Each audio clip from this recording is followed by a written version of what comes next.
Know which airlines have the least and most legroom before you book. No, Americans ain't getting no slimmer. Let's just jump into the story right away. Airline Seats Exposed. How cramped are you going to really be in 2025? The great squeeze of 2025 is on. Picture this. You're boarding a packed flight, your carry-on barely fits the overhead, and you're eyeing your seat like it's a puzzle piece in a game of human Tetris. It's 2025, and airline seats are the talk of the skies. Some say they're shrinking, others swear they're wider than ever. So, what's the real deal? Buckle up for a wild ride through the world of seat widths and pitches, where comfort hangs in the balance and every inch counts. This is the great seat squeeze, and we're spilling all the secrets in under 5 minutes. Let's start with the basics. Seat width is the space between armrests, your personal bubble for the flight. Seat pitch is the distance from one seat to the next, dictating how much legroom you have to stretch or squirm. Airlines play this game differently in 2025. The numbers tell a story of their own. JetBlue's leading the pack with economy seats averaging 18.4 inches wide and pitches of up to 34 inches in some places, like the Airbus A320s. It's like they're saying, hey, you deserve to breathe. Southwest isn't far behind, offering a 17.8 inch in width and 32 inches of pitch on their Boeing 737s, plus a customer of size policy that's a game changer for bigger travelers. But not every airline's feeling so generous. Spirit Airlines, the budget king, crams you into 17.75 inch seats with a tight 28 inch pitch in their Airbus A320s. It's like sitting in a vice grip. Frontier is not much roomier, hovering at 18 inches wide and 28 to 31 inches of pitch. These ultra-low-cost carriers are betting you'll trade comfort for a cheap ticket. Meanwhile, Delta's got a mixed bag. Newer planes like the Airbus A220 boast 18.6 inches of width, but older Boeing 737s dip to 17.2 inches, with pitches from 30 to 32 inches. United and American follow suit, averaging 17 to 18 inches wide and 30 to 32 inches of pitch, though their main cabin extra options bump legrooms for a fee. Here's the twist. Seats aren't really shrinking, at least not in width. Back in the 80s, 17 inches was the standard, and today's numbers hold steady or an inch up on newer planes like the Airbus A320 family, which often hits 18 inches. The real culprit? The pitch. Over decades, airlines have shaved legroom from 35 inches to as low as 28 inches on some budget carriers to pack in more rows. It's a profit play. More seats, more tickets sold. But passengers aren't thrilled. A 2021 study found that just 1 extra inch of width boosts comfort more than an extra inch in pitch, yet airlines keep squeezing rows tighter. Now, the plot thickens as slimline seats, lightweight designs that save fuel but feel like sitting on a plank. Air Canada's new slimline seats sparked a firestorm, with passengers grumbling about rock-hard cushions despite 17-inch width. On the flip side, international carriers like Emirates and Singapore Airlines keep it plush, offering 18-inch seats and 32 to 34 inches of pitch in economy, making long hauls bearable. But here's a pro tip. Check Seat Guru before you book. Airlines vary even within airlines, and Boeing 737 might feel like it's a closet compared to the Airbus A220 on the same route. So how do you win at this seat game? Book early to snag exit or bulkhead seats for extra legroom, but watch out, exit comes with a duty and bulkheads skip under seat storage. If width is your worry, aim for JetBlue or Delta's newer planes.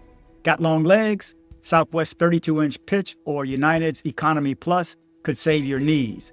And always double-check your flight's aircraft type. Those few inches can make or break your trip. As the skies get busier in 2025, or maybe not, airlines face pressure. Flyers' rights push the FAA to set minimum seat sizes, citing safety concerns like evacuation risk and the agency's dragging its feet. For now, it's up to you to navigate the squeeze, whether you're jetting across country or island hopping. Knowing your airline seat stats is your ticket to a comfier ride. So next time you board, you'll be lounging or longing for space. The choice is yours, so fly smart. With all this said, you know there's so many other things that are going to come into play. How about Americans, again, ain't getting no slimmer, and who's sitting next to you? One reason I never pick exit row, I used to pick it. Yeah, you get more leg room.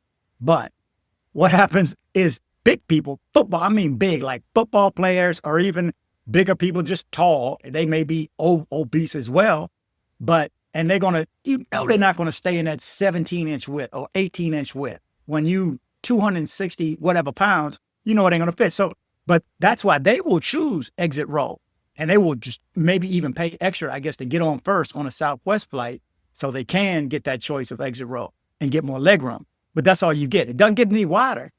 So whatever that spillage is going to come on over you. Another thing is I never pick bulkhead because, like the story just said, there's no place to put your bags underneath you in front of you and your feet are up against a wall. The van ride I just had from the Jamaican resort in Ocho Rios back to Montego Bay was 2 hours exactly. And I sat up front by mistake. And then I had nowhere to put my feet up under. Same thing as bulkhead. That wall is there and it ain't moving. And then if you need something out of your bag, it has to be above you. And so hopefully you got on first and your bag is above you. Otherwise, then you walk into the back. So there's a few other options that you need to look at. I just booked for Canada. Get this. And I use Expedia because it's cheaper. It is cheaper when you combine your flight, your hotel, and your transportation too.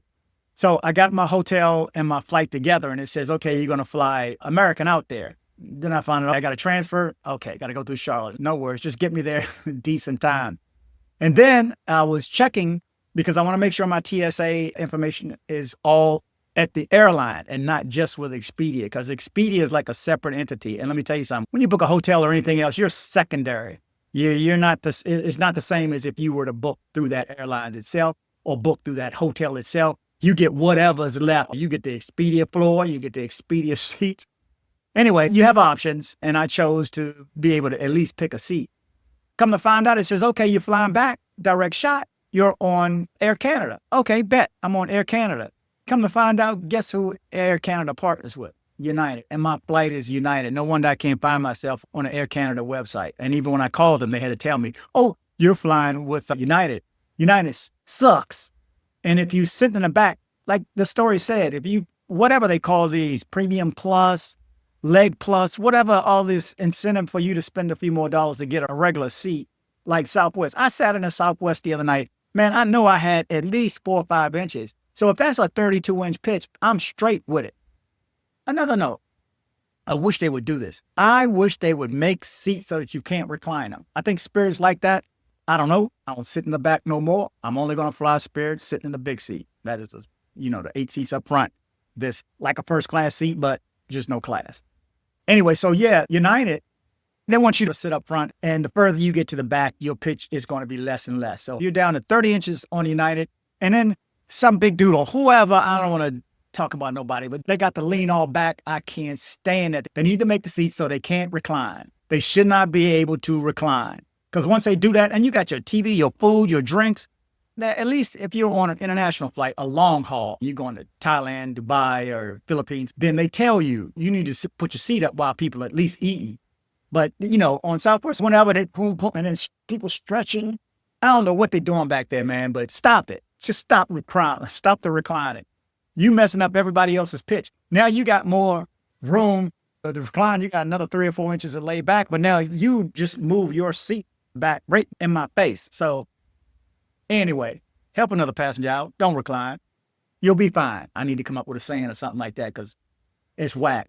Anyway, I'm going to leave it at that. You're up to date with the latest travel news, and this is for you. Check out seatguru.com, and it helps you. It knows every plane.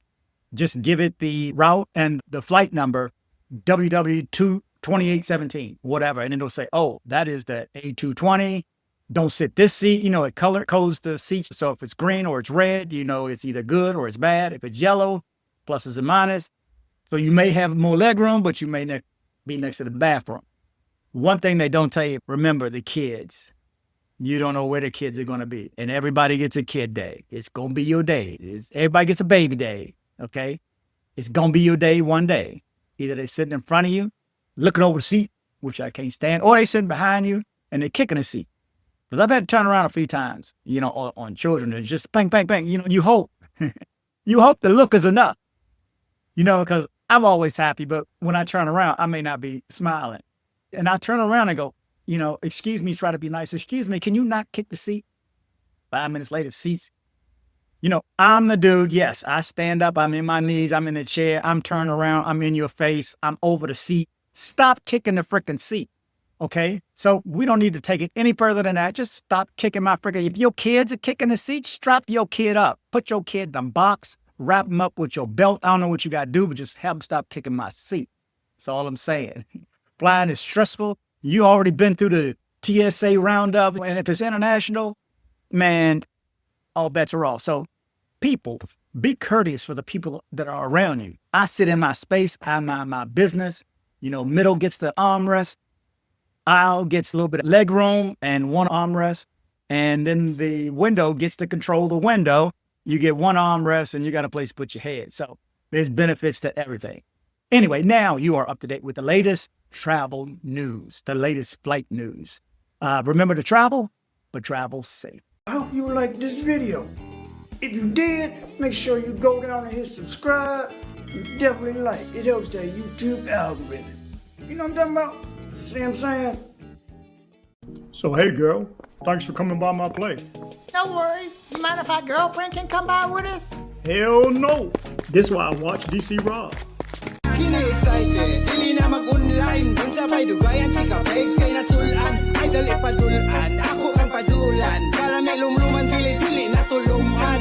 Ay shock tama, kalok-kaloka. Si Bona sexy, lawas murag Coca-Cola. Ang kaanyag ni mo sa akong kalibutan nga saan. Wala ko ikatubag, ikaw ra kong matawag. Murag kagabun sa kabugnaw sa taas. Sa imong paghawas, lawas ni mo labas. Sinut walay gas-gas, ako amo bas-bas.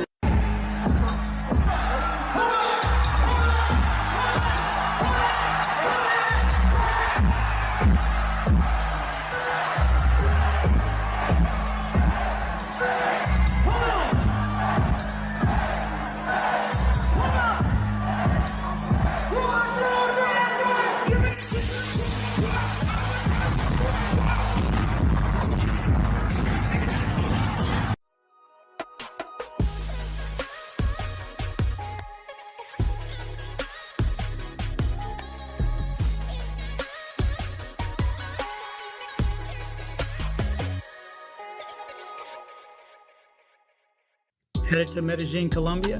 See my guy Andres with Nomad Travel for safe airport pickups and drop-offs and tours. Contact information in the description below.